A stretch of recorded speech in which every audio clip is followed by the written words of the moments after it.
What is going on, my Second Amendment family? Welcome to another episode of DNA Shots Fired, where if you ain't shooting your shot, you ain't got a shot. So we'll be talking about the 5 reasons why you should not modify your weapon. I repeat, should not modify your weapons. With that being said, stay tuned. We'll talk about it.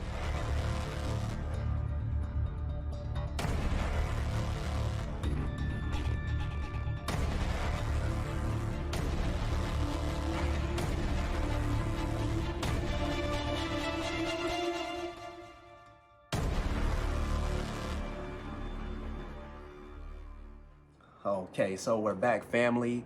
Now, the number one reason why you may not want to modify your gun is cost. Now, here I have my Glock 17. This is one of my favorite guns. Well, all guns are my favorite, but this is one that's near and dear to my heart because of the modifications that I've done to this gun. Now, this gun is loaded. Well, not really, but we treat all guns as though they're loaded. So I'll give you a peek inside of there to show you that there is no ammunition in the magazine and that this gun is safe for handling. With that being said, these guns here in California, Glock 17, run starting off of around about $450 all the way up to $589. Now that's not too bad, but when you start adding, modifying to the gun, you can see that price jump up exponentially.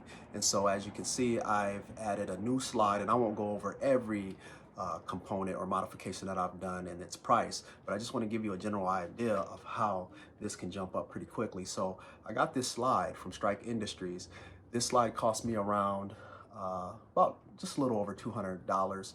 I have the red dot Trigicon sight. Those start off anywhere from $450 and jump all the way up to $700, you know, depending on if you can find a deal or not for them. I got the Wheaton Arms trigger. That was about $120. I got a mag extension that doesn't really add any more capacity to the gun. It's just mainly for aesthetics. I thought it looked cool, so I got it. That ran me about $50. And then you have the magwell, the flare to the end of the gun. That ran me about 50 or 60 bucks. So as you can see, this can jump up pretty quickly, and a gun that starts off at about $450 can quickly get up to close to $2,000. So number one reason is cost. Second reason you may not want to modify your weapon is for safety purposes. Now let's say I wanted to lighten this trigger, right? And so I changed the springs inside of the gun to lighten the trigger.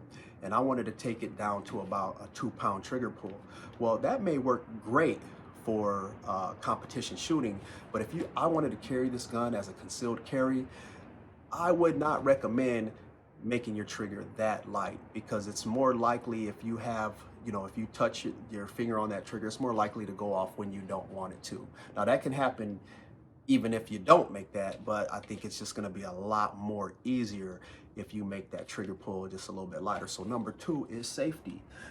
Number 3 would be reliability. See, changing or modifying components in a gun like this can sully the integrity of the gun's reliability. And I'll give you an example.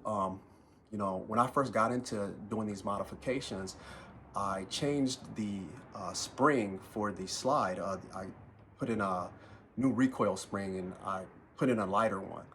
And that recoil spring was too light for the weight of the slide. And so when I took it to the range to shoot it, it would, you know, once it cycled, it would stay like that because it didn't have enough force to push that back like that. And so, you know, I learned pretty quickly that yeah, I needed to either get a lighter slide or I was gonna have to go back to the factory spring that I had for my recoil. So reason number 3, reliability. Now reason number 4 is resale value. You know, let's say you have this idea in your head that you want to modify your weapon, and then you want to sell it.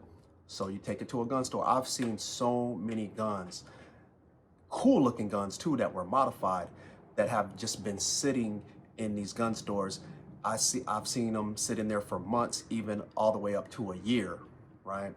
And so it's because that's your vision. That's not everybody else's vision. That's not everybody's idea of how they want their gun to look. And when you see a gun that, you know, wasn't of your vision, it looks cool. But when you see a gun in the gun store with all these modifications to it, and you see that price being $1,700, $2,000, $2,500, you're like, I'm not. Most people are like, I'm not gonna pay for that. You know, that's not. I wouldn't even modify my gun to look like that. So, reason number 4, resale value.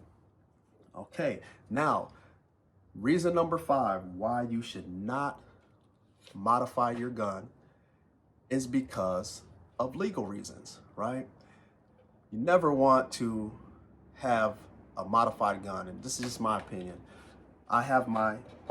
This is my concealed carry. There are no modifications made to this gun.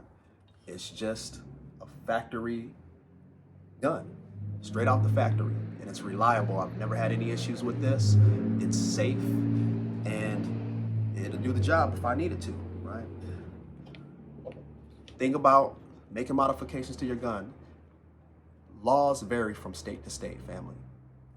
I always want to keep that in mind. I live in the state of California, and if I had to use this gun in a self-defense situation, I'm willing to bet that there will be some sort of civil suit or criminal charge brought against me because I decided I wanted to make this trigger a little bit lighter.